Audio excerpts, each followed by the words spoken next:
Good evening, everyone. Thank you for joining us for another episode of the Whiskey Six. This is episode 10. We made it to double digits.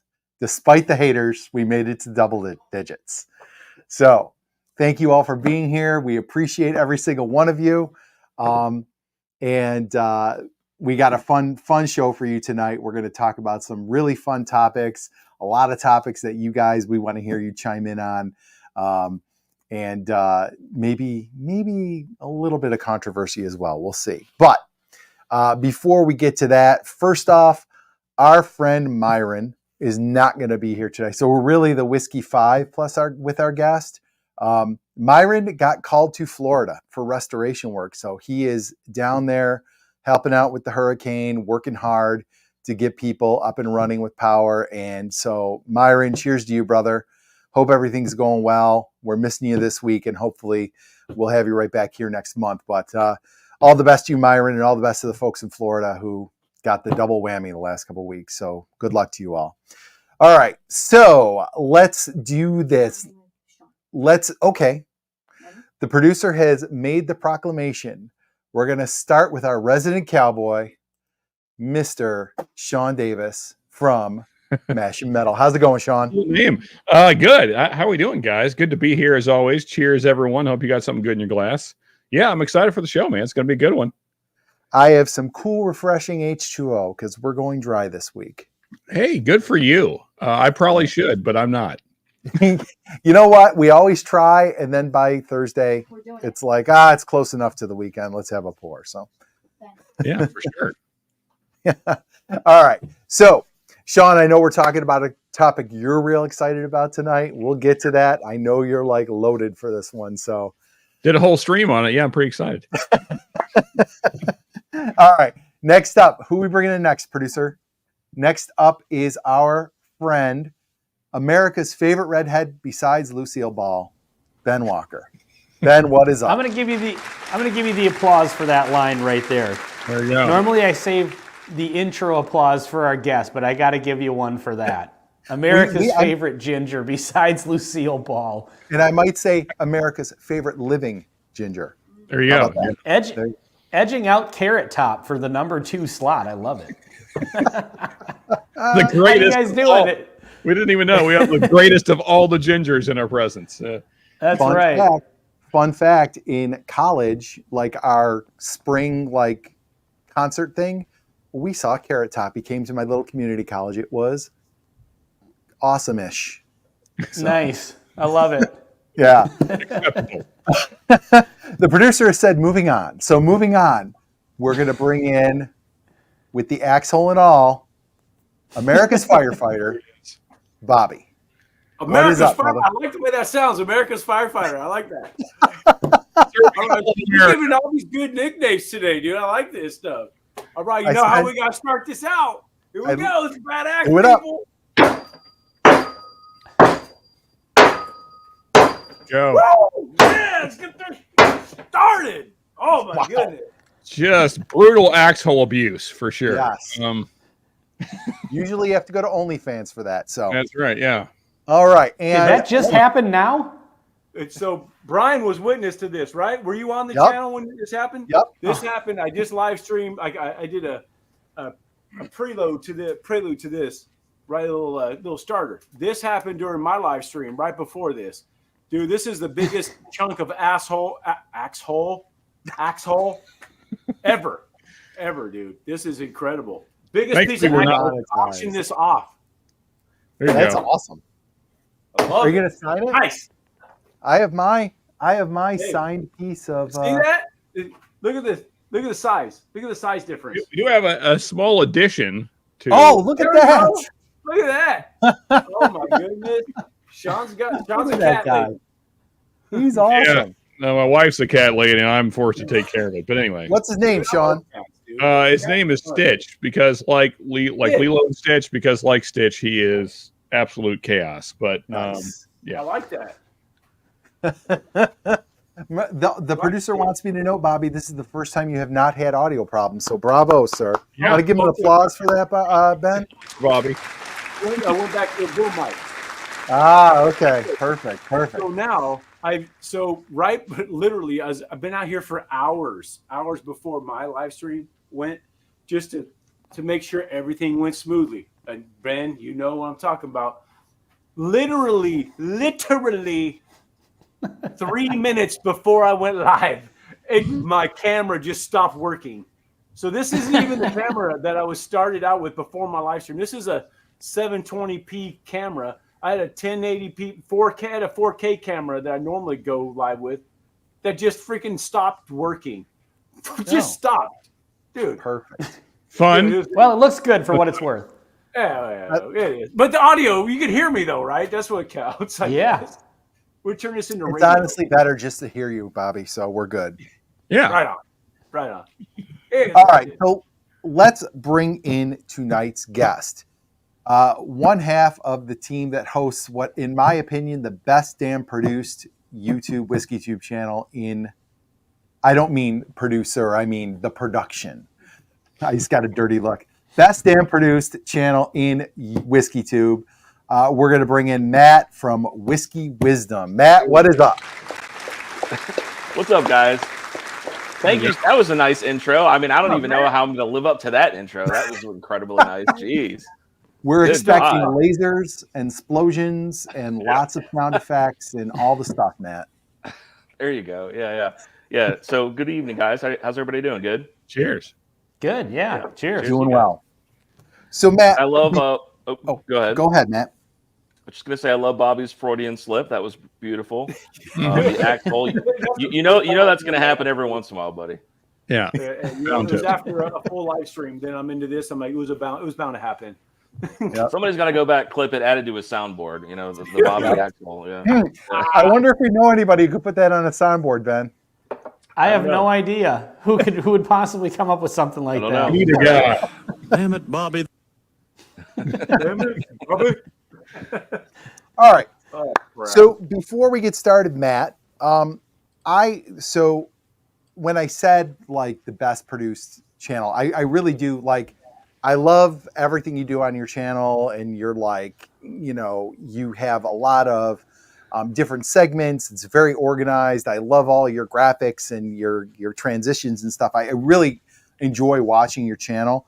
And one of the things that inspired this was coming on your channel. And when you had Lauren and I on, and you sent us like the outline for the show, and it was like a whole rundown, like by minutes and everything.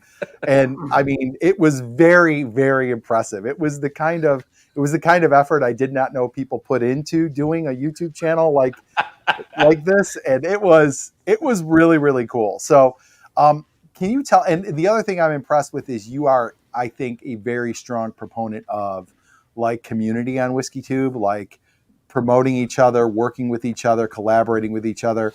So can you just give us, just for if folks haven't come across you, which I'm sure they have, but if they haven't, can you give us a little insight into kind of where you started and kind of how you got into Whiskey Tube and why you do what you do? Oh boy. Okay. I'm going to try to remember all of those questions. So I've been on YouTube since before YouTube was even owned by Google, if you can believe it or not. This is back when like having 500 subscribers and 1,000 subscribers was like insane. Now it's just a drop in the bucket for most channels. Oh God, you're soloing me during the answer too? Oh, no pressure. Okay. And back then YouTube was more, it really was the you and YouTube. I feel like that's kind of been lost, which is where Whiskey Wisdom inspiration came in. I'll get into that in just a minute. And initially, that small community back then, would use YouTube as a way to like reply to people. And I got early on in, so I have like a bunch of channels nobody's found yet. Some have found some channels, but some people are probably going to find my other channel from this. So the earliest thing that happened on YouTube that was like the big blow up was called moto vlogging. And it was people who would get on motorcycles and they would ride around and they would literally vlog on a motorcycle. But it wasn't like how vlogging is today. It would be more like somebody would get on a bike, they would ask a question, they would upload it, and then the community would go ride and answer that question on their channel. And that spawned all these different little communities coming out. And by the way, this is before GoPro existed, so we would stuff our phones like in our helmets like this. It was very unsafe. And luckily Drift and GoPro, they came out with these nice little cameras you could mount on your helmets. This is back when I was way skinnier, by the way. And anyways, so that was where we started on YouTube. Did a bunch of exercising things, which is hilarious the way that I look now. And then eventually got into WhiskeyTube. The way this came about was I had some friends who started this channel with me if you go way back in the old catalog with Whiskey Wisdom. And we were going to do a podcast. We were going to call it the Chumps with Mics. That's what we were going to call it. And it morphed into like a whiskey thing before I even knew there was a whole WhiskeyTube community. So I would consider us probably, I don't know, like Bruzel and Bourbon. They're probably like first gen. I don't know. What do you think we would be? Third gen WhiskeyTube generation at this point? Well, you might be second, but you think second? Like, I don't know. Bourbon School, we're like fifth. I think Bruzel hasn't been. I mean, as big as his channel is, he hasn't been around that long. Yeah. Bruzel's not. His channel's up. Yeah. Yeah, I think he started during the pandemic, like 2020. So I mean, that's 4 years at this point. That's crazy to think about. Almost 5 years. Yeah. But anyway, so what we wanted to do is like in all of the channels that we've done, we've always been very community driven. And like our little saying on Whiskey Wisdom is, we'd rather collaborate versus compete. And it's more fun to do that. And absolutely. Yeah, it's way more fun. Yeah, you get to meet a lot of people. There's so many amazing people in this space too that we've met. And in the motorcycle world, the way that we would do that is we would make fun of people. We would get on bikes and act like other people would act. And I couldn't figure out a way to like bring that into the WhiskeyTube space. And then we eventually came across the Villains of WhiskeyTube, which I don't know if anybody's ever seen that. Yep. Yeah. And I thought that was a really good way to like get the community involved to come together and make fun videos together. So anyway, so that's like where we came from. Now going back to your show notes, that was more for my own sanity because going through the show, like you got somebody telling you like, hurry up, shut up, this is taking too long. Right there. Same thing for me is we would always go like super long, and I had to have some kind of format just for my own sanity, which is where that got birthed from. Cool. Going from like a 5-hour show, knocking it down to 2 hours. Nobody wants to sit there for 5 hours. So that's kind of where that came from. But anyway, so there you go. So that's kind of like the history of me and where we came from. Cool. Well, thank you for coming on tonight. We appreciate you joining us, Matt. This is really awesome. So cheers. Are you kidding me? I wouldn't miss it. Cheers, you guys. Cheers, buddy. Great. Yeah, everybody take a drink and I'll live vicariously through you. Okay. So, Brian, can I interject for just a second? Speaking of taking a drink, I haven't poured mine yet.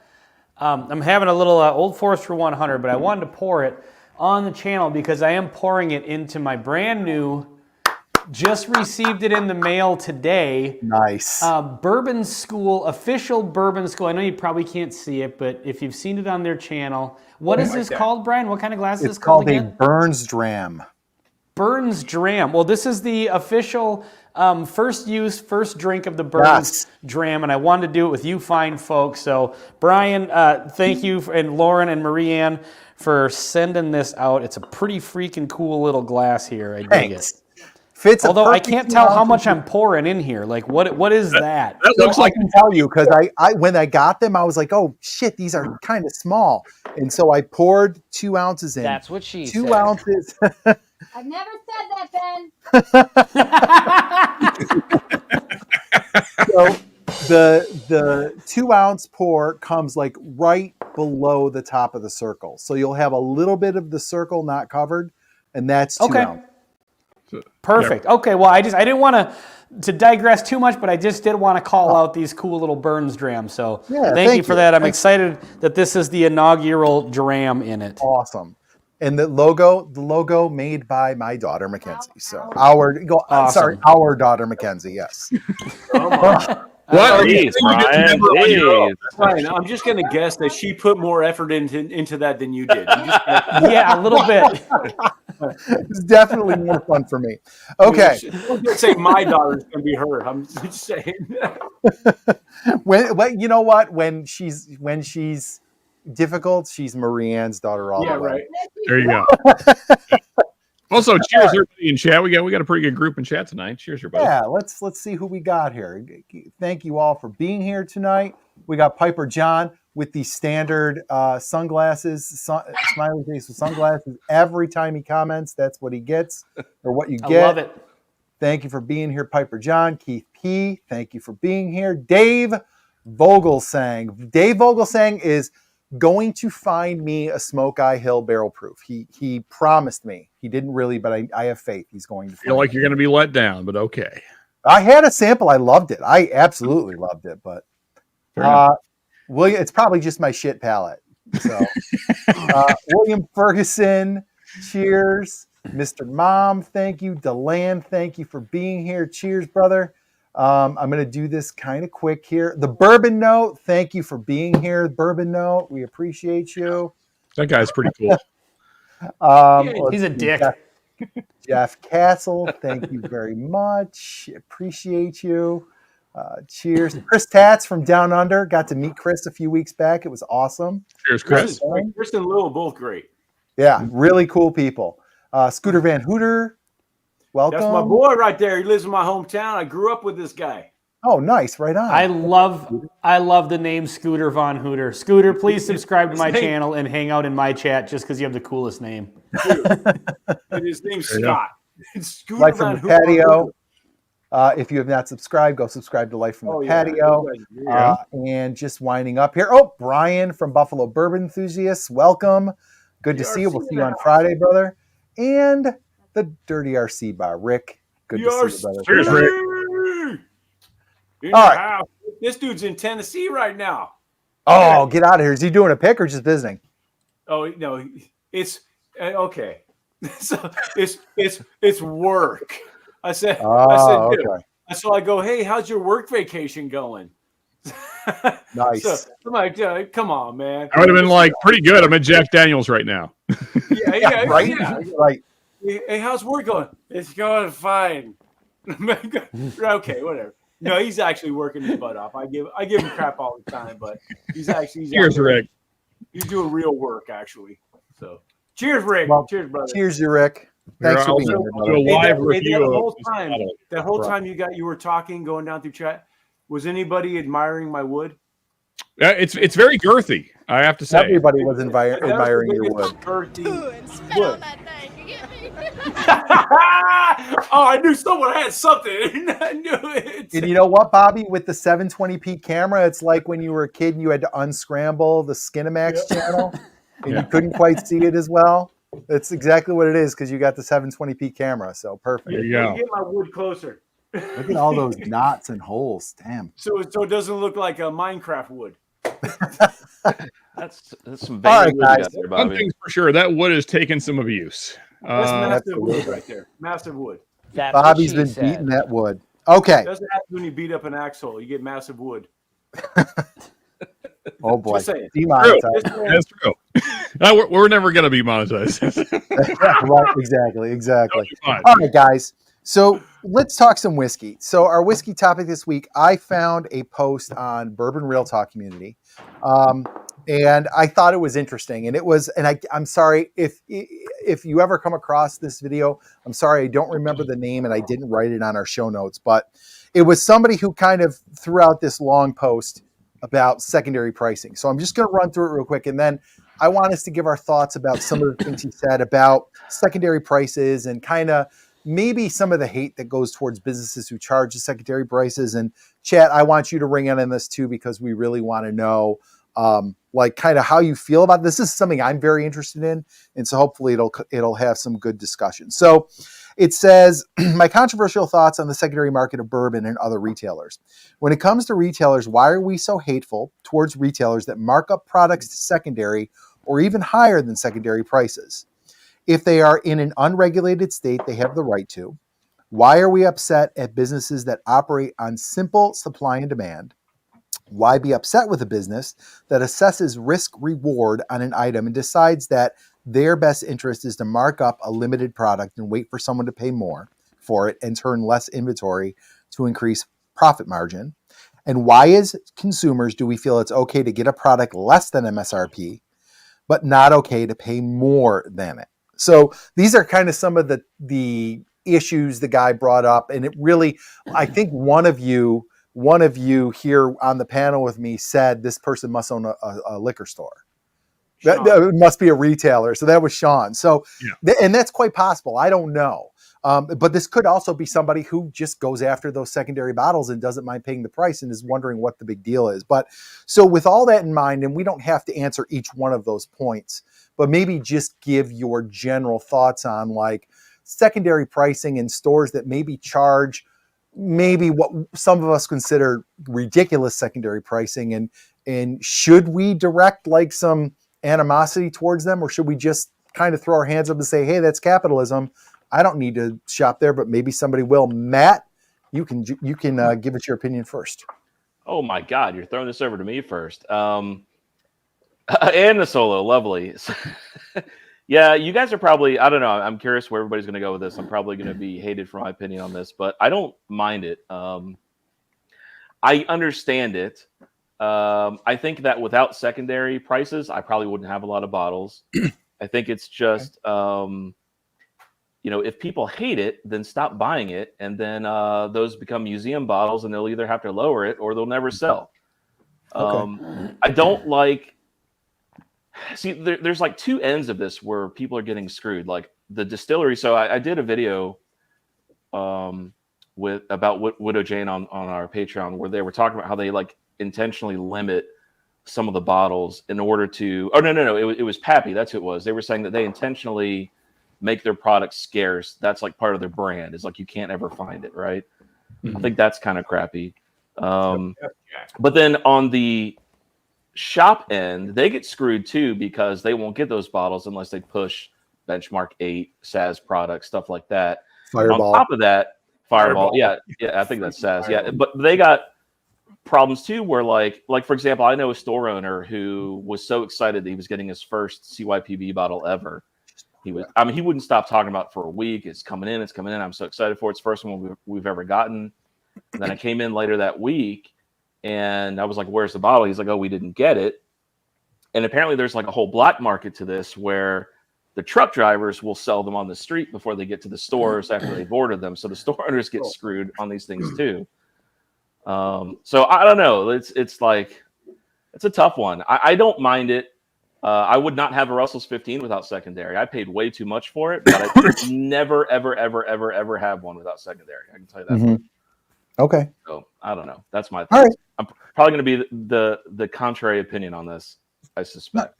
That's fine. That's what we're here for. He's already shaking. He's like, yeah. Bobby, what about you? Stupid.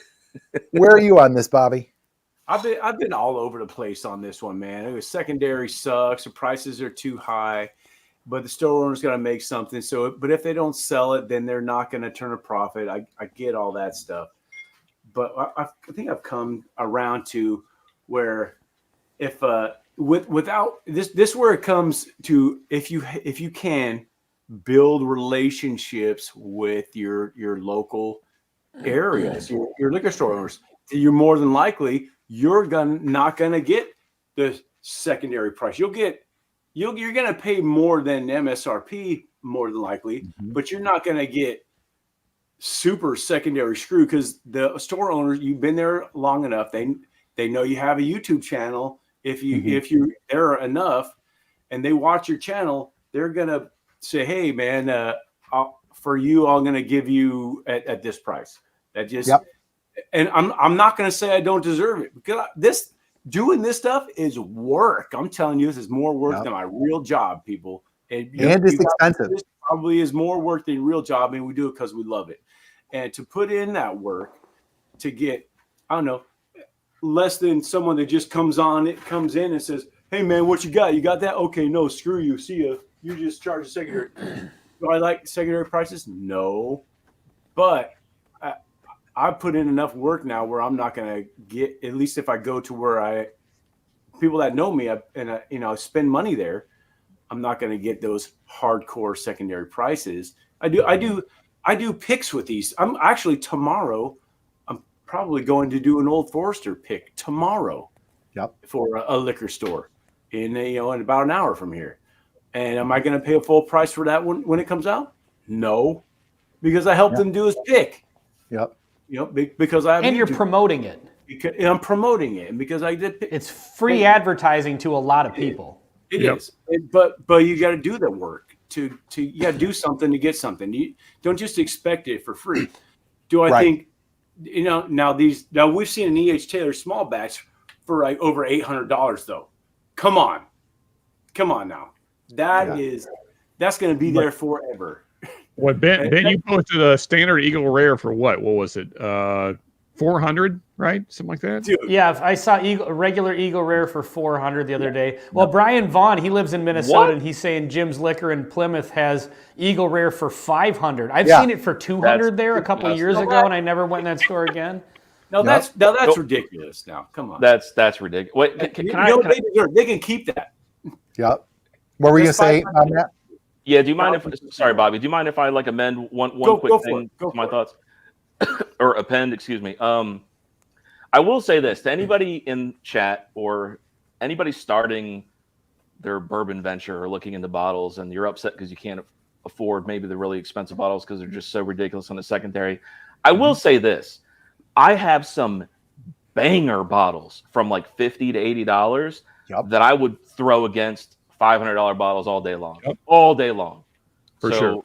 The price definitely doesn't always match the whiskey, majority of the time, I would say. So I will say that. So there are a lot of good videos out there. Everybody's done one. Can't find this, buy this instead. There you go. Yep, there you go. So Bobby's throwing some out there. I got some King's Family 16-year whiskey. Yeah. $80. Yeah. I would throw that against anything in a blind. It's so good. So anyways, all right. To your point, basically gone now, but this bottle will slay freaking anything. Yeah, the Spanish Oak is incredible. It's such a great bottle. I love that bottle. To your point, Matt, like when we started our channel, we were going to only focus on bottles like 75 and under. And then we quickly found out that, that's kind of a low bar. But Lauren and Marianne and I, we don't generally go above $100 because I feel like you get diminishing returns. Oh, and so I 100% agree. Like that like $50 to $80 or even maybe $90 is a real sweet spot for some great bottles. Yep. Yeah. Yep, I would agree. I can't tell you how many times I've bought a 200 plus bottle and I come I'll give you a great example. The Boss Hog 9. I think I paid $300 for that. It's still sitting on my shelf collecting dust. What a waste of money. It's so anyways. That's our most whistle pigs. Yes, where they you are. Yep. Yeah. My main problem with it is that I've gotten to know enough liquor store owners, especially a couple in particular that I really respect, to know that you don't have to price gouge people. I've talked about Spirits Liquor up in Melrose. That's a family-owned business in a very small town that has competition from a chain liquor store in that town. And I'm talking a town of like 2,000 people. And they have maybe the best bourbon selection in the state. And when they get allocated bottles, they put them on a raffle for pretty much MSRP within $20 or something like that. And you don't have to purchase anything to get in the raffle. You just have to come in person, fill out, which order of bottles that you would like. If you get called, that's it. No purchase necessary. If they can do that, anybody else should be able to run their business model where they don't go with this, I had to buy so much Fireball so I could get this one bottle of George T. Stagg, so of course I had to mark it up because I had to buy all this Fireball. Well, if that's what you have to do to make your money on that bottle, then it's a shitty business model. And you're just not doing it right. Well, I go to Hy-Vee for Minnesota people. I go to Hy-Vee down in Shakopee. Denali, he's a manager down there. Great dude. They do their raffles the same way. They send out an email. Here's the allocated stuff we got. Here's the prices. It's all within MSRP. People come in and buy it. And so when I see enough of that, I just don't buy the excuses that a lot of liquor stores, because make no mistake about it, maybe they had to buy and sell a lot of Fireball, but you sold a lot of Fireball, so you made money on it to get that one allocated bottle, but they did not pay over MSRP for that bottle. That bottle of George T. Stagg they're selling you for $2,000, they probably paid $60 for. Right. Well, Maybe. I mean, the other thing too about that argument that the store owner gives you that, oh, I had to sell this much Fireball. They're not investing their own money. Like the distributor puts all this stuff in the store. Or usually, like you buy like a package, right? And so, like, say a store goes out of business, the store owner isn't out that money. The distributor just takes all that back. So it's not like they paid for 1,000 bottles of Fireball. It's just that they have to sell that much to get these allocated bottles. But it's not like it's coming out of their pocket. It's like, I had to buy 1,000 bottles of Fireball to cover it. That's not how it works. Right. So yeah, and the thing is too is there's also along with that there's this side notion that every time you go into a liquor store you have to buy a bottle, otherwise you're being rude. Yeah. And so there's the story like the guy walks in, got any Blantons? Nope, and then he walks out. Okay, I get it if you're only going in looking for allocated stuff, but what if I'm looking for Wild Turkey 101 and you just don't happen to have it? Do I have to buy something at your store before going to another store and buying the bottle that I want? No. And so it's like, I don't do that because I'm not going to expect that. I'm not going to, have you expect that of me. If I'm looking for a specific product and you don't have it, no harm, no foul. I don't treat any other store like that. I don't walk into Home Depot looking for a specific kind of screwdriver, and if they don't have it, I buy a bucket of paint. Yeah, like, you know what I mean? I like Twitch. Be right back. I don't treat liquor store owners with these delicate gloves because I've learned that there are a lot of really great liquor store owners out there that don't do this stuff. And the other thing is too, is if it's perfectly okay for them to have all this Blanton's in the back and not sell it to me because I haven't bought enough in their store, then I definitely don't feel the need to buy something every time I go in there. It's kind of a give and take thing, customer, supplier. And they have the right to mark that stuff up all they want. If they want to sell Eagle Rare for $500, you certainly have the right to do that. That's crazy. But just engaging in legal capitalism doesn't preclude you from being an asshole. And I think what they're looking for there, 9 times out of 10, is they're just looking for somebody who doesn't know any better, who's going to pay that money for that bottle. Ben, that needs to be and that's where it loses me. That needs to be a t-shirt. I'd like to piggyback off Ben's kind of first little thesis there about how a small... That's what she said. like a small town store owner can and does often, put out stuff at a very reasonable price. And so the store that I go to, and like Ben, I'm in a very small town. There might be 4,000 people in town. There's 8,000 in our whole county. It's a large county. So in town, there's probably like 4,000. And I live in a bigger town than the liquor store I was talking about. The one I was talking about is like an hour north of here. Just a small town on the freeway. My local town's about 16,000 people. We've got a municipal store that has terrible prices. Yeah, and so my local, the only one I shop at anymore, because like Ben was saying, they're competing with a chain store that's on the main road that goes through our town. I never go there, hardly ever, unless I'm getting a bottle, not an allocated bottle, but a bottle that my small town store doesn't have. Like I don't know, they have 101, so that's not a good example. But anyway, like something like that, just a shelfer. And so my guy, I know what retail is. He marks things up $10 to $20. Like for instance, your average ECBP. And that I'm fine with that. Like your average ECBP might be $80. And same with larceny, barrel proofs might be $70, $80. Bookers, might be $90 to $100, which is about normal. Sure, he's making an extra $10, $20 on me, but I'm fine with that. And I think what we also need to define is what is secondary? Like when we say that word, what do we mean by that? Because that's not a price. So right. More than $50. So I guess my thing is what I actually really need to discuss is what kind of markups is the community actually okay with? Because I'm fine with you marking up by 10, 20%. If you're marking up 500-600%, you can go fuck yourself. I don't care.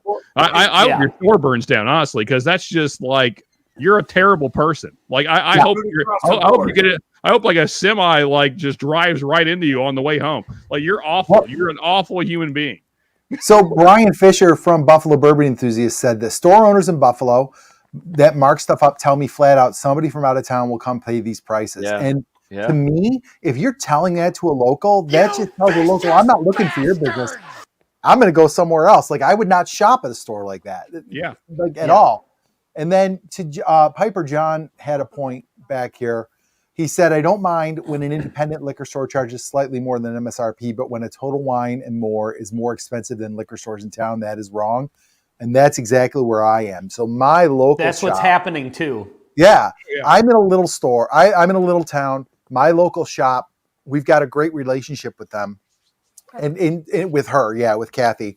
But like, and I've gotten some great bottles from her, good prices. She doesn't gouge you. But even when she does like her raffle, her allocated raffle, she does mark up her bottles.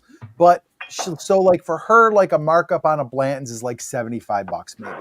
Okay, fine, whatever. It's a small town. It's a little store. She gets to make that little extra something 2 or 3 times a year when she does her raffle. So great. I think 75 is perfectly reasonable, even though it's Blanton. Almost retail anyway. So it's right. My issue is the week. So a couple raffles ago, they had a bunch of Blantons and people, put down their $75 or whatever. And like within that same week or maybe a week or two later, I went up to this big chain in Buffalo. They have 4 giant stores.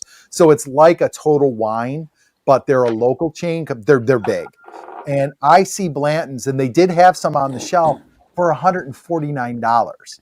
And that to me, like I haven't stepped foot back in a Premier store since then.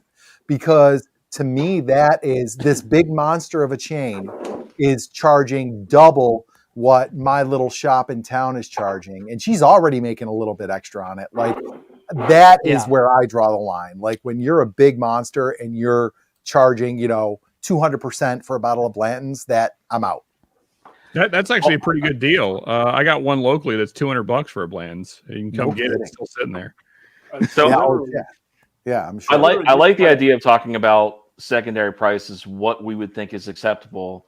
Yeah. But to piggyback on that too, what are y'all's thoughts on stores that do things like, hey, if you want this Weller Full Proof for $60, you got to buy a Benchmark 8, like the combo packages. You got to buy a package, yeah. What do you think about the stores that do that? What are they going to sell it to you for, though? I mean, I'm okay with that. So the value of the Benchmark package is what it is, but what are they going to sell you the other bottle for? Mm-hmm. So MSRP, it just depends on the price of the bundle. Yeah. So if you're forced to buy a bundle, so long as the price is reasonable for each bottle, then you'd be okay with that.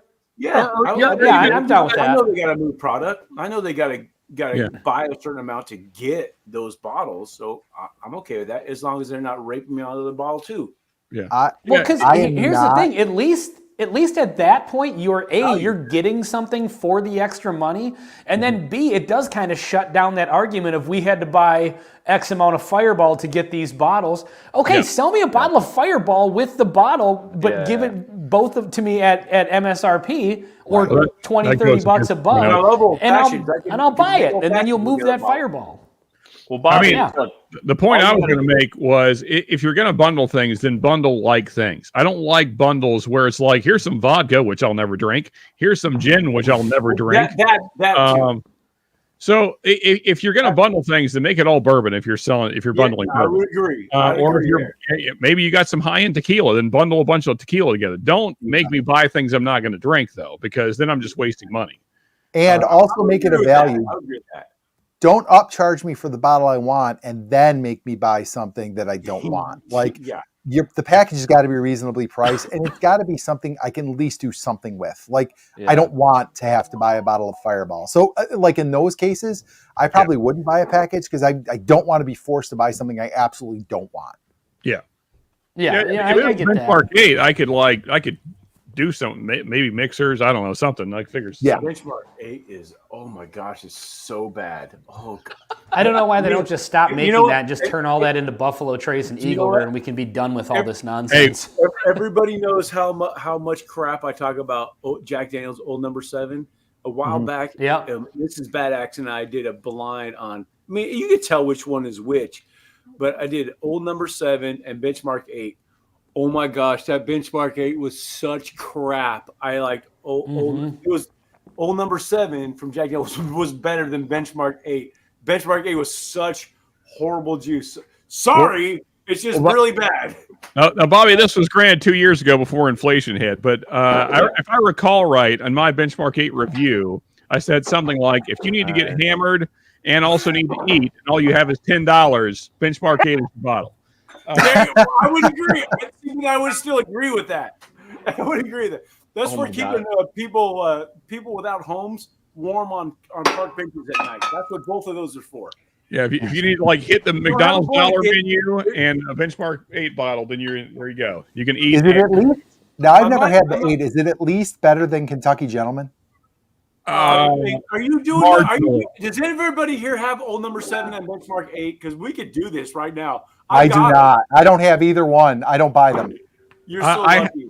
I have the 8. I do not have Old Number 7. I refuse to buy. The best I can do is 80 proof Ancient Age. Oh, I have Ancient Age. Actually, I have something worse than Old Number 7. Give me a second. Hey, I'll be right back. I'm going to do this too. I'll be right back. Oh my gosh. Everybody's going to get their Old Number 7s, you sons of bitches. And we're officially off the rails. Welcome to the Whiskey 3, everybody. Yeah.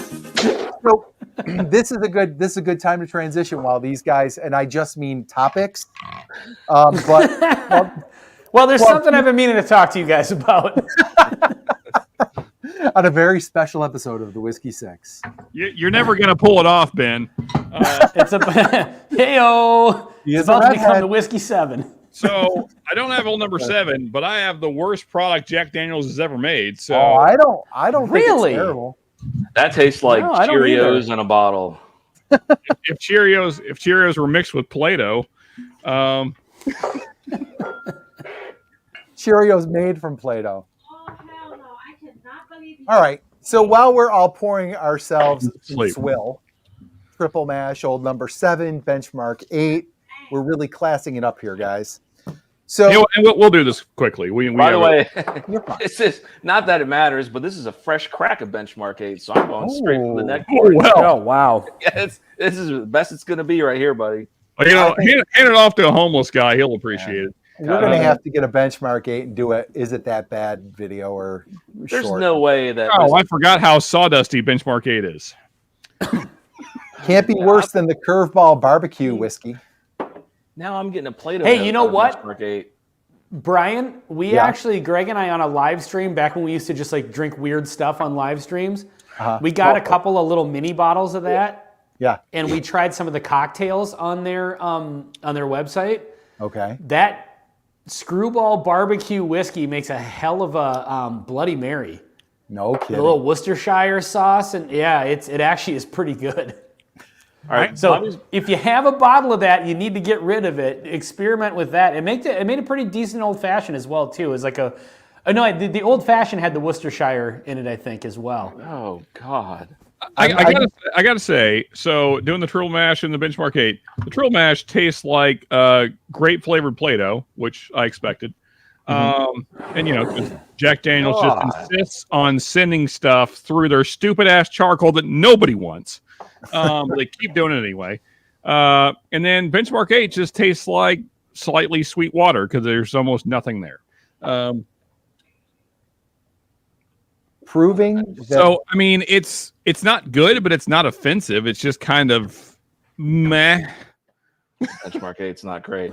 Oh, thank God, Bobby's back. I thought for sure you impaled yourself on that veiny piece of wood, Bobby, by accident. But still, to my point, Veiny piece of wood. it doesn't taste like grape and dirt and Play-Doh. So Funny, not funny story. While I was in there, the light was off, so I went to go grab something, and I hit a bottle of Kirkland small batch. A liter bottle was almost full, fell off and broke. So Mrs. Bad Axe is in there cleaning up almost a liter of small batch bourbon. I'm like, and all of this That just happened right now?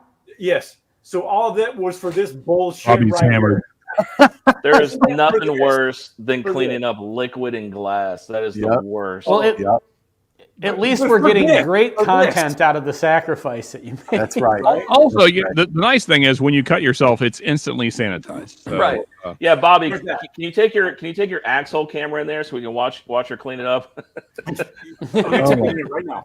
So, Brian, are we moving along to the next subject? Yeah. All right. So, considering we're 10 minutes away from when we normally schedule this to end. I've been trying. We may have been rambling, Marianne. All right. So, guys, we're heading to our roundtable where we talk about stuff that is not necessarily related to whiskey. And we did an audit. We called an audible here because we were going to talk about a different subject. And then I watched Matt's stream. Matt, was it Sunday night you streamed? Yeah. We went live on Sunday. Yeah. All right. So on Sunday, usually it's Fridays, but Matt went live on Sunday this week, and it was National Skeptics Day, and so a lot of his things he talked about, especially on our Kahoot, it got into kind of edged along some conspiracy theories and some other things that.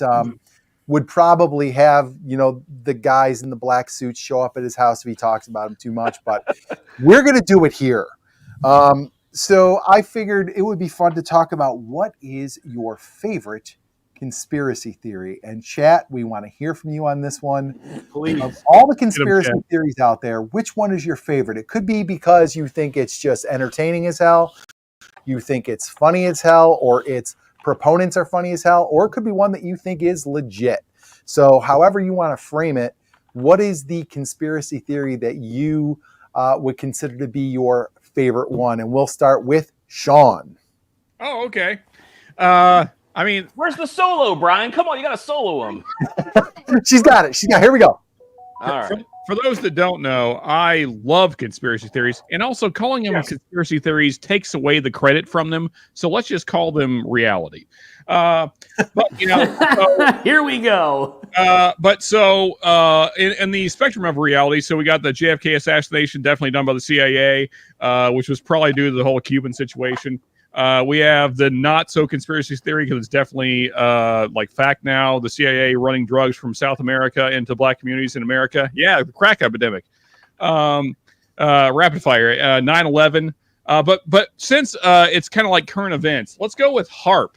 HARP, which is the thing up in Alaska. It was originally started by the Air Force and now is run by the University of Alaska.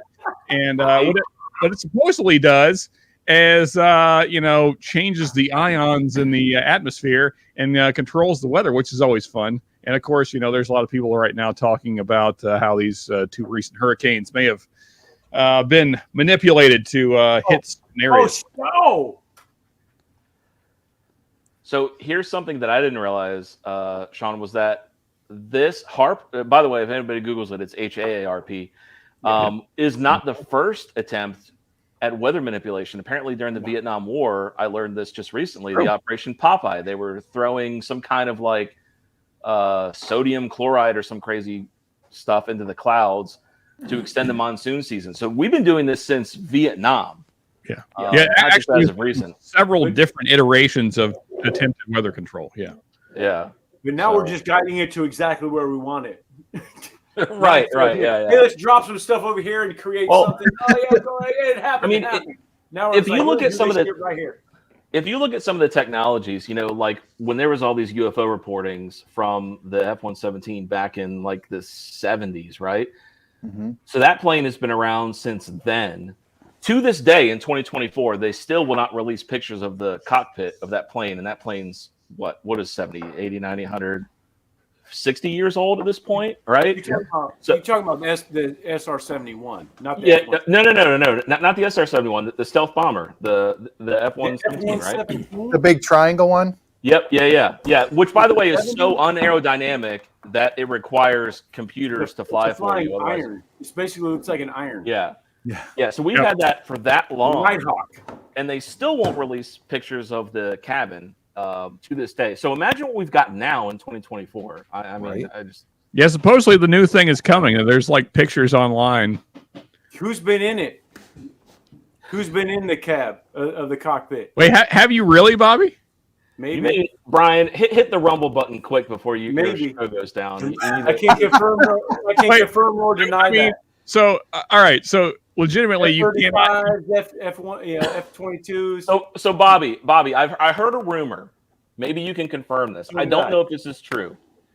So, when the Air Force is flying in these planes, okay, and they're doing these monstrous G maneuvers, and they're coming down low to the land, and they've got the computer to give audio cues, right? Like, 100 feet, whatever, like low level, whatever. Yeah. I have heard a rumor, I don't know if this is true, and I've tried to confirm this, that the Air Force has switched out the computer voice to your children's voice because they found out that air pilots will wake up. Like if they go into a G and they pass out, the computer will literally say in their kid's voice, like, "Daddy, wake up," and it like makes you wake up faster than the computer. But I haven't been able to confirm that, but I've heard that they've switched over to that, which is really interesting conconcept. That you know what? That makes sense to me. I can't.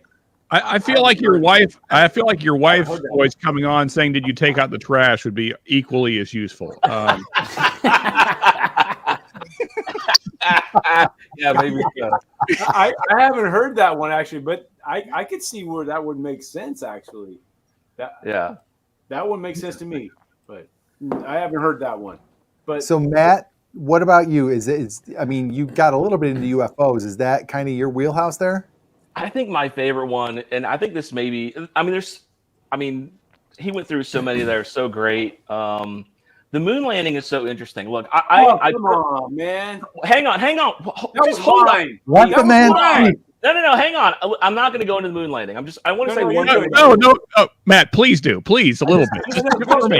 I just want to say one thing, or two things. One, I just want to say I believe we went to the moon. I believe that. But two, agree. I've got questions. Like, have you guys seen the pictures on the moon? The pictures are so fake. The pictures are definitely fake. Where they've got the crosshairs etched into the lens of the camera for reference of size. And this is on NASA's website. You can go there and look at it. And the crosshairs go behind objects on the moon, like the moon lander's antenna. The crosshair goes behind it. If it's etched on the lens, why is it going behind objects on the moon? I got questions. Those are weird questions. And by the way, did you guys see that NASA just admitted that they have artists that were manipulating how Mars looked until very recently, and they were making it all red and desolate, and now the new pictures of Mars are coming out. It looks more Earth-like, which is fascinating. Oh, all right, but anyways, also, the biggest thing on the whole moon landing picture, the official picture with the flag and all that, there's no wind in space, people. So why is the flag doing this? Well, couldn't you make the argument that if you pulled out the flag, like gravity or being no gravity, if you pulled it out, it would just stay like that, right? Well, a lot of them, they have a picture where this has like a rod across the top, just that flag's just kind of hanging there. Yeah. Well, I wish we could bring up the picture. The picture looks like wind blowing. We can bring up the picture. We can, brother. Come on. We got the power. We got the power. Producers on it. So speaking you guys can hear. So when we're all done with this live stream, in the after part of the backstage, yes. If anyone doesn't know the fire department that I worked for, we'll talk about it after. If you don't know. Okay, there you go. Oh yeah, okay. There's that's etched on the lens of the camera. Why is it going behind objects on the moon? Why? That's weird. Yeah, right? Scopes work the same way as cameras, and so your crosshairs on your scope would never be behind. Right. So while Marianne's going to give us a picture. Oh, okay. There you go. Now, so Bobby's right. There is definitely a rod at the top, but you can clearly see that wind is moving the material. Okay, can I say one thing about that picture, Sean? So look at the shadow of the astronaut. Look at the shadow of the flag. Why the fuck are they going two different directions? That could be lights coming off of the craft, though. Matt, you can clearly see that the moon lander is in the background. So that could be light. That could be lights coming off of that. Yeah. As far as the flag being crinkled, I'm not saying one way or another, but I don't know if there's video of it actually waving or not, but it being crinkled like that could be I would imagine if you take a flag and just crinkle it and then leave it alone with no atmosphere, it's just going to stay like that, wouldn't it? That's what I said. Yeah, however you set it up, it's going to stay like that. So, all right. So now, well, there's. Are we discussing each conspiracy theory? We probably shouldn't. I didn't even get into my favorite one yet. Okay, So, yeah. Matt, We'll keep moving. We'll keep moving. let's get this back. What is your favorite conspiracy theory, Matt? I was trying to find a video of the flag waving for you, Sean. I can't find one. So my favorite one is I don't really know if it's considered full-blown conspiracy theory. The reason I think I like this one the most is it interests me because of the topic and also because there's the most amount of evidence for this, and that's the cicada 3301. Are you guys familiar with that? Oh, Yeah. You got me on that one, Matt. I know. Get ready to live. So back in 2012, some random person posted on the internet a puzzle, and it ended up like ballooning to a whole worldwide puzzle. And challenges involved like cryptography, literature, music. It was even partly in a Pink Floyd concert at one point in time. It was crazy the amount of manpower that this puzzle was put into. And the theory was this was the CIA, and every year the Cicada 3301 came back, and whoever passed the puzzle allegedly would get recruited into whatever secret program this was. And it involved all kinds of crazy stuff. If you go... There's a YouTube channel called Lemino, Lemino. He does wonderful videos on JFK, all the stuff we've been talking about, beautifully illustrated with like, I hate to say cartoons because it's not really a cartoon, but it's like visually animated of all these conspiracy theories. And he did one on the Cicada 3301 that is beautiful. So if you guys are interested in it, I would recommend checking out the video. Cool. Yeah, I think it involves the CIA. I'm always interested. Also, Jigs, shout out Jigs. P. Diddy is responsible for all these conspiracies. Just saying. We're getting to that, Mr. Jigs. We're getting to that. Jigs. Hold on, stand by, sir. To Buffalo Bourbon enthusiasts, I'm not saying no one went to space. What I'm saying is that the pictures are fake, and I can't speak for Matt, but that's my take. Is the pictures are fake. All right, and why would they fake them? That's what I don't understand. Why would they fake them? That's what I don't get. Well, so because if everybody remembers, we were in a race to beat the Russians, and I don't think we actually did. But we had pictures, so it looked like we did, but I don't think we actually did. So you think it was? We didn't. We'd see Russian pictures. So you think it was a dick swinging thing where we could say, "Hey, we went there, and we're never going back," but we already went there. 100%. Yeah. Okay. Yeah, because I mean, it was very like for anyone that doesn't remember, it was all about beating the communists at the time. It was in the heat of the Cold War, for sure. Yeah, for sure. And so like the whole thing is we have to beat Russia to the moon. Yeah. And so then, well, they got us beat on Sputnik, and then after that we just had little man syndrome. Yeah. Then there's Yuri Gagarin, who's the first man in the moon, right? First man in space, right? Yuri Gagarin. Yeah. I mean, I definitely believe we've been in space. Like, yeah. Well, shit, we're in space now. All right, don't believe that, Bobby. Outside of our atmosphere, I should specify. Other than the flat earthers might not believe it. Oh, wait, I'm getting to that. Bobby, favorite conspiracy theory, go. It was the moon landing. If you guys know what fire department I work for, we can discuss that after on the. There you go. Party. But yeah, it's the moon landing. I'm like, I personally have seen more pictures than I'm sure you guys have been privy to. Okay. So do you think we've been? Because of who I work for. Oh, right. You're right. I'm not saying that it did or didn't happen. I do believe that we went to the moon. I am going to say that. I do believe. So you're saying we went and we found little villages of people up there, and that's what you all talk about. I'm not saying we found people up there. I'm not saying any of that. Okay, all right. It's on the dark side of the moon. That's what I am going to say is both of these suck. Yep, they do. They do. They're horrible. That was and not. I am going to say it's still right now. Old number 7 is better than benchmark 8. It's just. I guarantee you that Costco whiskey you broke trying to find that was better than both of those. Actually, she's still. I could just heard the vacuum. She's still cleaning. I'm like. and chat, regardless of your thoughts on any of our conspiracy theories, what Bobby just said is an absolute fact. Both of those bottles suck. Yes, both the bottles suck ass. Yes. Yes, Stymie Surdley, this does count. Absolutely. The Clinton kill list. Oh yeah! Wait a second. I'm in the Norm Macdonald camp. I thought that was just a fact. I didn't realize that was a conspiracy. Yeah. I didn't know that. I've never heard that. That's a thing that call exists. that Arkansas, right? Arkansas. Oh yeah, they've killed a lot of people, like a lot. Well, yeah. I know they've killed people. I just didn't know there was like an official list. When did that become a theory? Has somebody introduced evidence to the contrary at some point? Yeah, right. It's just not talked about. That's all. Don't talk about it, or you'll be getting on the list. Sorry, I know Brian's trying to herd the cats here. That's okay. I just wanted to thank Shred, Whiskey 5. Yes, no Myron tonight. He is in sunny Florida, helping with restoring power to people. So, I know one thing. I don't envy him. It's probably still 90 degrees down there. I know. Ben. Mr. Jigs, that's right. First of all, I'm going to preface this with I used to be much more of a skeptic than I am. I kind of followed I was really into skepticism on a lot of things. And yeah, the more you get into it, like I used to be like, the JFK thing, that's just all nonsense. And the moon landing is all nonsense. And this, and that. And now I'm like, yeah, most of our government is probably lizard people. I at this point, I just don't even know what to believe. I've been wrong on so many things that I legitimately... Like all of them. All the governments.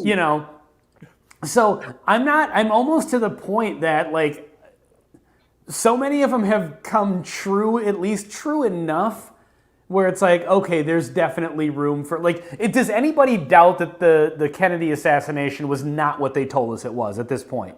I mean, I think it's pretty common knowledge. It's obviously not what they told us. Definitely the CIA.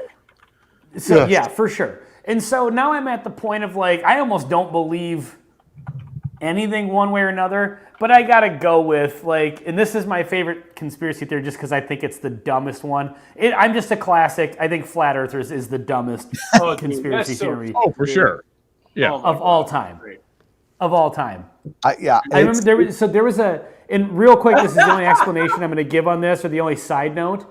There was a Netflix documentary about Bert and Ernie are a couple. Nice. I don't think that's a theory either. I don't know that's a conspiracy. I thought that was just established fact. Yeah, I thought that was a given. So there was a Netflix documentary a while ago about flat earthers, and I remember there was a scene in it. I didn't watch the whole thing, but I saw like some chunks of it. And there was a scene where this guy was a flat earther, and so he was doing this experiment. He went to a lake that was big enough, like one of the Great Lakes size. I don't think it was one of the Great Lakes, but a sizable lake like that. Ben. You what? No, we've seen the same. Continue. We've seen the same documentary. Yeah. So he goes to the shore of this lake, and the lake was big enough that the other side of the lake should have. You should be able to compensate for the curvature of the Earth by the time you get to the other side of it. So they set up like a laser, Sean, am I right, on the shore, because obviously the shores are going to be the same level. And he was going to prove that when he points this laser, it's going to be 6 feet off the ground, just like this laser is, because it's perfectly level. And then on the other side of the lake, it turns out it was 8 feet tall. Meaning that the other side of the lake was 2 feet shorter than this side. I'm saying 2 feet. I don't know what the actual math was. I'm just saying for example. And so the other side of the lake was lower than this side of the lake. And as soon as that happened, he's like, oh, wow, that's really interesting. That's real interesting. It's like, no, it's not. It's not interesting at all. That is the expected result. Yeah, so it's only interesting if you believe the world is flat. So they're like trying to bullshit their way out of it. It's like, well, the ground must be lower over here. So I don't know if something is off. Yeah, you know how water works. It's not level, of course. It's not a self-leveling element at all. Anyway, that's mine. The best and part. I'm 100%. Go ahead, Tom. Sorry. That docu-series, just by the way, for no one that's seen it, that was like the crescendo of the show. They were like, this is going to be the big moment, and then it all falls apart. It was beautiful. I also was on Flat Earth. I think they are the most entertaining of all the conspiracy theorists. Sure. They provide endless hours. Like, I love when they will just they'll be like, well, if I stand at the ocean, how come I don't see a curvature? The world is flat. And it's like, well, A, you've proven nothing. And me not answering your dumbass question isn't proof of your theory. I'm not answering because it's a stupid ass question. But they think asking a dumb question is proof. And that's what a lot of conspiracy theorists are. Like, questions aren't proof. Questions are questions, and some of them have easy answers that you don't want to listen to because it doesn't, support your bias or whatever. But I think the flat earthers, because they are so convinced they're right. And like, they're the kind of people who, where if you answer their question with facts and it doesn't go along, they're just like, well, you don't get it, man. And it's just like, we're done here. I can't. The flat earthers are entertaining and frustrating all at the same time. One more very, very quick side note. My cousin-in-law has a fantastic t-shirt. I don't know if you guys have seen this. It's got a picture of the Earth, but it's a cube. Okay. And it just says, Cubed Earth Society, because a flat Earth is just ridiculous. That's I haven't seen that. That's funny. Brilliant. That's great. That's great. Before we get to the next segment, I think I'm going to make the worst whiskey ever. I'm going Oh, to there mix you these. go. Yeah. I'm going to 7 and 8 right here. You're doing the Benny Walker special, huh? There you go. I'm going Ben on this. But So if you're doing Ben's math, that is now a 15. Yes, Yeah, it smells like dirty feet. Yes, it is. Oh. Bobby doing the science that no one asked for. That's why we love him. He goes to the places we won't. Fires and that whiskey. Oh, shit. It's not. No it's not way. It's actually better this way. It's better like this. I just got it down the wrong tube. It's actually better this way. Okay. That's But what before she we move said. off of conspiracy theories, I this cannot smells let like this an armpit. slide. Shredword very astutely mentioned Building 7, and we can't move past conspiracy theories without at least mentioning Building 7. We don't have to talk about it, but we all know what happened. Yeah, we all know. Area 51, hangar. I don't know. Tell me. 13. Yeah, somebody educate me. I've never heard of Building 7. Oh, okay. The one that collapsed. Yeah. Okay. Yeah, This is like the controlled demolition. Yeah. Never hit by a plane. Yeah. By a small amount of debris, and So it was one supposedly that had all the documents in it. Yeah. All right. Fair enough. Okay. All right. don't trust So- your Next up, Oh, we Rob, you're did. right. That is better. So we. It's better. It's better than each on its own. Yeah. The JD Two improves negatives it make a positive? significantly. It's algebra. It's algebra and whiskey. 2 negatives make a positive. There we go. That's right. Yeah.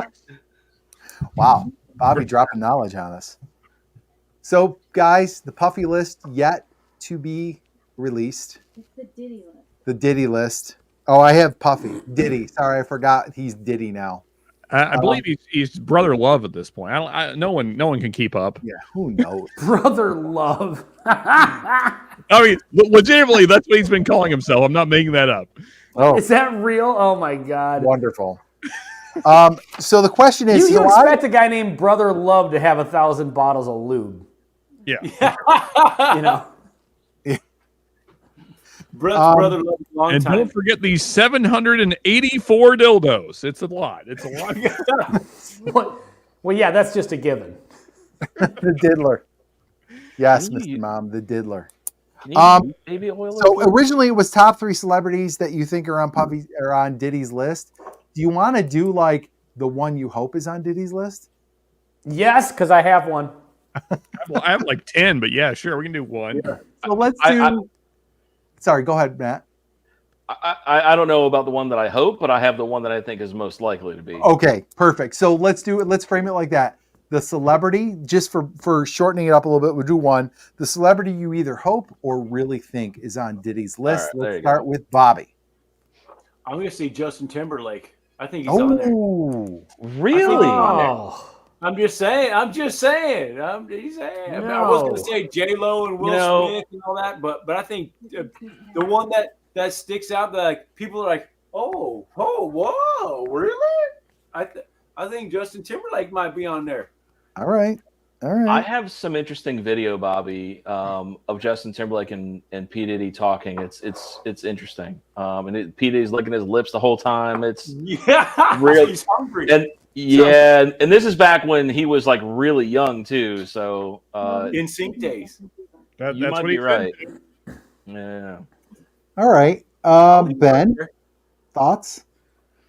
I hope Tim Cook and every executive at Apple is on the list. I hope so too. That's a good Because one. Apple just came out and put Patreon in a corner. Did you hear about that? No. Oh, yes. Oh yeah. So There's now, like an extra tax if you do it through an iPhone or something. in order for Patreon to remain on the App Store, they have to comply with Apple's subscription model. So now, if somebody signs up for your Patreon through the app that they purchased in the App Store, Apple takes 30% of it every month. Oh, just move it on. And they take Damn you, P. Diddy. They That take relates to P. Diddy. 30%. They also take 30% of every super chat that's donated from an Apple device. So I think Apple is just a horrible company full of pigs. And I hope they're all on the Diddy tapes. Wait. Hang on, Ben. Hang on. That's on top of the cut that YouTube takes? Yes. So if somebody, I had this on my stream a couple weeks ago. I got donated $30 worth of super chats. I got like 15 something, maybe 16. It was almost 60%. Wow. Which I know is it's supposed to be 60% because YouTube takes 30, Apple takes 30, but it ended up being just a little over half that I got to keep. And so now Patreon takes 8%, which is a reasonable cut. On top of the 8%, Apple is going to take 30. Oh, starting November 1st. On the upside, Ben, at least Apple has those suicide nets around their building. So that's yeah, exactly. So I hope they're all on the list. That's right. who I've seen them. I'm that close to that building. My fire station is that close to that building where I've seen that. there you go. You've seen them on the Diddy tapes? No. Yeah, I've seen the net. he watched all the I'll go last. in the cockpit of an F-117. Yes. All right. I am going to say I hope that Bob Iger and Kathleen Kennedy are on there because they have ruined everything great about Star Wars, Indiana Jones, and Marvel. And I hope they are on that list, that they go to jail. And Jonathan Majors, who played Kang the Conqueror in the Wanda series or whatever, makes them both his bitch. Thank you. Wow. I love it. You know what's ironically, I don't think either one of them are cool enough. Bobby, I was going to say the same. They're ironically. let's be very transparent here. They're incredibly white. They're some of the whitest people I've ever seen. But a boy can dream, can he? Yes, I agree with you, but I don't think they're cool enough. Ironically, I mean, all right, like Matt, Kathleen Kennedy. Yeah, nobody wants to lube those two up. Yeah, that's true. That's true. Matt, what say you, sir? Ryan, when did you start hating Star Wars? Was it the Jar Jar? Is that what started your downfall of Star Wars? No, it was Disney Star Wars. There is a clear dividing line. There is Star Wars and there is Disney Star Wars, and Disney Star Wars sucks it. Agreed. I think most likely Jar Jar sucks this ass, is based on how many times this person has tweeted about Puff. Is Ellen? I think Ellen is going to be on there. Yeah, somebody said right. That's who you're hoping for, or that's who you think is going to be That's who on? I think, not who I'm hoping, who I think. She talks about Puff more than anyone I've ever seen in my entire life. About all his parties, all his stuff like that. People have been watching who's been scrubbing their Twitter accounts or X, whatever you call it now. So Pink, Usher, Megan Fox all deleted their X accounts right when this whole thing got released. So that's interesting. But I think Ellen is something's there with Ellen. I think. Okay. She was too close to Puff to not be involved in any way, in my opinion. All right, Sean. What about you? Jay-Z, Beyonce, Usher, Oprah, Ellen DeGeneres for sure. Lucian Grange, the head of Universal Music Group. That guy is maybe the devil, possibly. So we're on to who's going to be on the list, not who we hope is on the list. Clive Davis. Oh, I'm giving you the names. Clive Davis. That's like P. Diddy's mentor. Sean got the list. Let's see here. Who else? Oh, Bieber was like mildly involved. Ashton Kutcher and probably his wife, Mila Kunis. Let's see here. Somebody else was mentioned earlier. Let's see here. Who else? Oh yeah, Kevin Hart probably in there. For sure. I agree with everyone. Stymie, I forgot all about me. Like, Holy honestly, Bart here's the Simpson. thing. If the who's that wannabe preacher? TD Jakes. Yeah. Oh, really? Yeah. Is he the guy that's got who got in the big argument about buying that airplane because he doesn't want to sit with demons? Who's that preacher? No, that's Kenneth Copeland. Okay. And then there's he's wild. That guy's wild. Dude, then- his Yeah, I don't know if eyes, he's been at Diddy parties. He's got his own parties going on. That he dude's is the something devil. else, man. also He is of course Meek Mill. I mean, Meek Mill is like Diddy's bitch. And then also Ja Rule was supposedly involved in all that as well. Sean, is there something you want to tell us? I just Sean was I like, mean, Sean was like, ahem. Just scrolling through his list. Like you guys are misconstruing things. What the list that Jig's referring to is the FBI's list, which I try and stay on that list. I'm on it all the time. What you don't see is Sean's got his phone in his lap and he's just going through a text chat, like a text group, and naming everybody in it. Look, I want to congratulate the Whiskey Six making it this far. It was a good run you guys had. You guys are fully demonetized at this point. You're gonna wake up to the channel being deleted tomorrow. So, I mean, honestly, thankfully, though, we were never monetized to begin with, but we will probably be waking up to our channel being deleted. Here's what's going to get the channel deleted. 45 subs. You're gonna wake up All I'm owning saying- YouTube money tomorrow, Ben. I might, yeah. Obama talks about hanging out with a lot of rappers. Oh my God! All right, you guys are fucked. yeah, Like, Obama's on. I forgot about good call, Ben. Obama's on the list. He's definitely on the list. You got to think at that high of a level. Whiskey You got to Wisdom be does not smarter than endorse that. any of the Sorry, guys. commentary from Whiskey Six. I almost forgot King Bitch. LeBron James is definitely on the list. For sure. Oh boy. A show, LeBron. Yeah. For sure. But I mean, honestly, all jokes aside, if these people have done the things that supposedly happened, I hope they all burn for a long time. Like Agreed. they all for deserve- sure. Like if half the stuff, if even half the stuff that supposedly happened at these parties is true, then they all deserve the worst things in life. Yeah, for sure. Hey, Sean, take a look out your window. Do you see a white van that says heating and plumbing on it sitting out there right now? Because you might be on a list now. That's all I'm going to say. Then right under it, Who is this unlisted number? Hold on. So all this we're Phone talking explodes. About, so as we're talking about all this, have we all forgotten about a certain island? I'm not going to say it, because I want to be good on. We all know the island. The same people were at that island. Same people. The island. Name?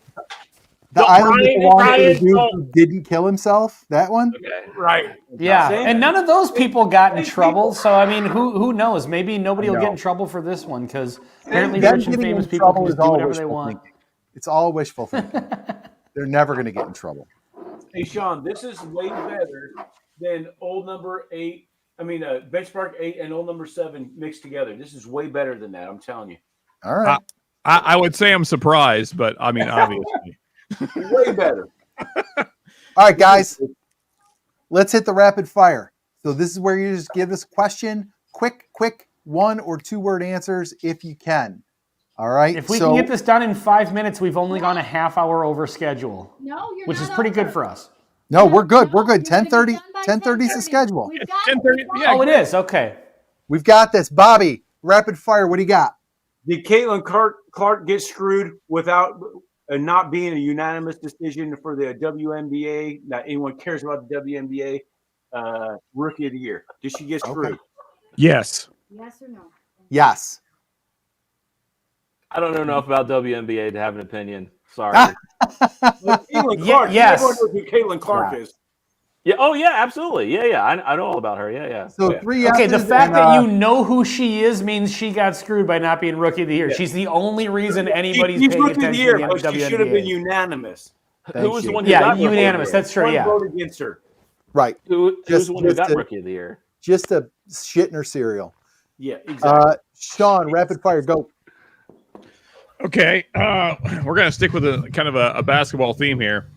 When will LeBron James finally leave the league and stop ruining the NBA by like having his son drafted, controlling the narrative in every aspect of the sport? It's not really a question. I guess it is sort of. Actually, just I'll make it more rounded. Is LeBron James ruining the NBA? Yes, for the last 15 years. Oh man, I mean, y'all are talking about him. I don't know because I don't follow the NBA at all. But I know who LeBron James is, so I guess he's at least bringing some attention to the sport, like Caitlyn is. Negative. Is he on the same team? No, not the same, Ben. One's positive, one's negative. Okay, I'm just saying I could not be less interested in the NBA, and I know who LeBron is. I could pick him out of the crowd. Is LeBron the guy who drove the little RC Hummer on the court? I don't know anything about that. I don't know either, but I would say probably. There was somebody who, like, there was this whole controversy because he was coming out of college and you're not supposed to get like a bunch of money, and so he bought a Hummer. Okay, then I don't know who I'm talking about then. So I'm going to say no. Out of high school. Okay, no. All right, I'm going to say yes because I don't like the NBA, and LeBron being in it did not entice me to watch it any more than before he was in it. That's true. Yeah. So somebody in the chat, help me out. Who was the guy that had the money controversy who bought the Hummer and then as a joke he drove the RC Hummer on the court? I could have sworn that was LeBron. All right. Anyways, it's very possible. All right, Matt, you got a rapid fire for us? First thing you'd buy if you won the lottery tomorrow. First thing you'd buy tomorrow. Okay. We had this one in the last Whiskey 6. Oh, okay. All right. Fuck it. What's the most? I'll answer it again. What's the most useless talent you have, Ben? Okay. The most useless talent I have, getting on YouTube and talking about whiskey. Okay. Bobby, being able to turn my tongue like this. I was gonna do a tongue joke. Bobby stole my tongue joke. God damn it! All right, make a taco tongue. Okay. Turn it upside down either way. That's it. That's useless. Look, I can do all of those things too, but they've turned out to be very useful. Miss Badax does not think those are useful. Bravo, Ben. Bravo. Sean, useless talent? My ability to hide a body. Haven't needed it in years. All right, wonderful. And I am going to say all of my talents are crazy useful. Sean, you answered that way too easily. Yeah, right? I've been dying for someone to ask me this question. Are we not going for truth? I want you to be as truthful as you want to be. Conspiracy theory on the internet tomorrow. That guy from Mash and Metal is a serial killer. Wait a minute. He is on the FBI conspiracy. Oh, no. Where are the bodies, Sean? I just said I'm very good at hiding them. He doesn't even remember. He's the guy that the guy calls Sean. Right. Yeah, Sean's the wolf man. Someone refer to them as a he's Winston Wolf. There's several please, sounds like please call me Winston. Right. All right, guys. So let's do this. Let's talk to everybody about what you got coming up. You can plug your channels, and we will start with Matt. What do you got? We're going to be doing some collabs with Whiskey Weather. If you guys know who he is, a really fun guy. Yeah. He's a meteorologist. Yeah, we're gonna Brandon. We're gonna do some collabs. I was going to suggest him to be on here with us at some point. Yeah, that's awesome. I'll be watching that. He's hilarious. I love him. Alyssa and Marshall, we're going to be doing this or that collab with them. So check this out with us soon. And also, by the way, our second barrel pick with Westward is coming out this week. And by the way, that's a Whiskey 6 exclusive right there. First time it's been mentioned. Very nice. Awesome. Yeah. Cool. So happened this week. All right, Ben, how about you? So I've got just a regular review tomorrow. I picked up a bottle of 2XO, the French oak. So that's just tomorrow's review. Gonna try to start getting some guests on the live streams coming up. Haven't announced this publicly, but we both agreed to it, so I think I can mention it here. So next week, the 23rd, I'm going to have On the Barrel Whiskey on with me. Okay. They're a fellow Minnesota bourbon channel, so yeah, that should be fun. They're cool folks. I don't know them personally. I've never really talked to them like in a live stream before, so I'm looking forward to that. But they got a great channel, so Kaylin and Dustin have some of the best chemistry on this planet. They are hilarious. Y'all will have a great time. Yeah, exactly. So, I think that's going to be a fun one. And again, they're a fellow Minnesota channel. I've also reached out to Rare Barrel about getting them on their Minnesota channel as well, too. I'm trying to get some Minnesota vibes going on the channel and then just start having more guests on the live streams. Cool. All right. Sean, you coming live anytime soon? Yes. So, folks, fans of the channel, I should say. So I promised them when Diddy got arrested, we would do a stream, and we did. So from here out, every time someone gets indicted around the Diddy stream, around the Diddy controversy, there will be another stream. So can't wait. I hope all the names I said all come true, and then we'll have many, many streams. Lots of streams. Aside from that, I would say the biggest celebration is if Jay-Z gets indicted. We might do a 7-day stream. I don't even know. Right.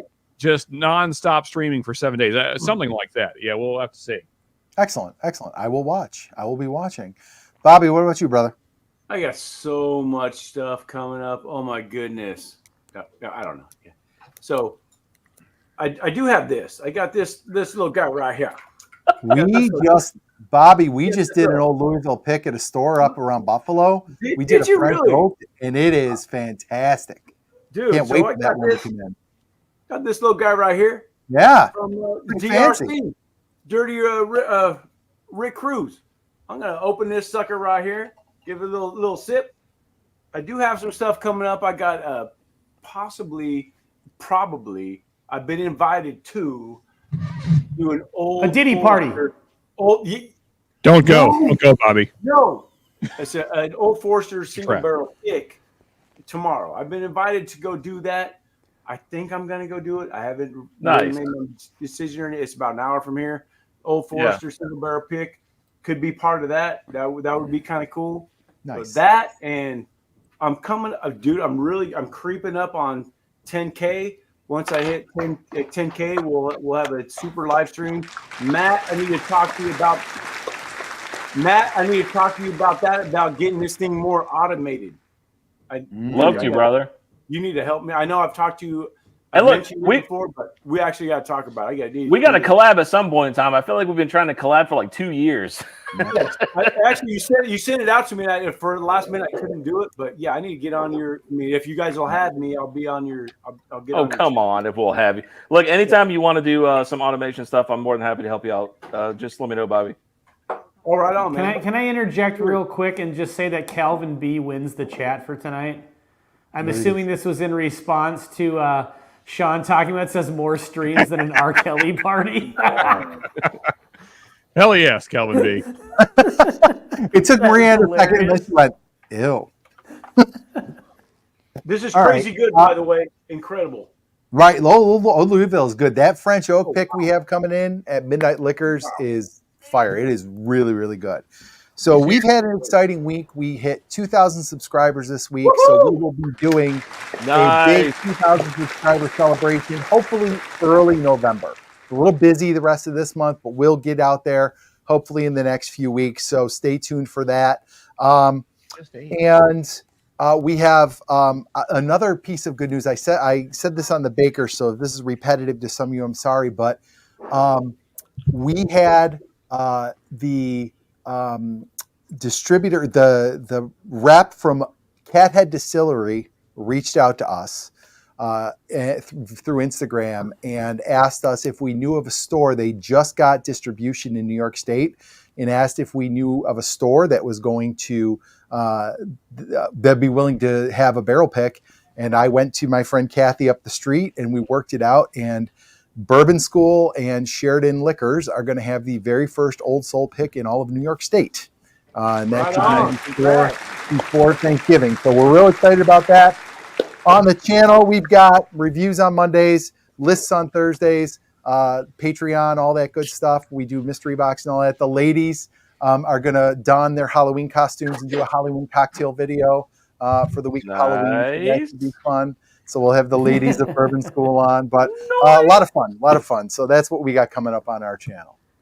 Right on, man. Nice. Yeah. Brian, I feel like it's only proper to close out with a tiny pussy. So here you go, everybody.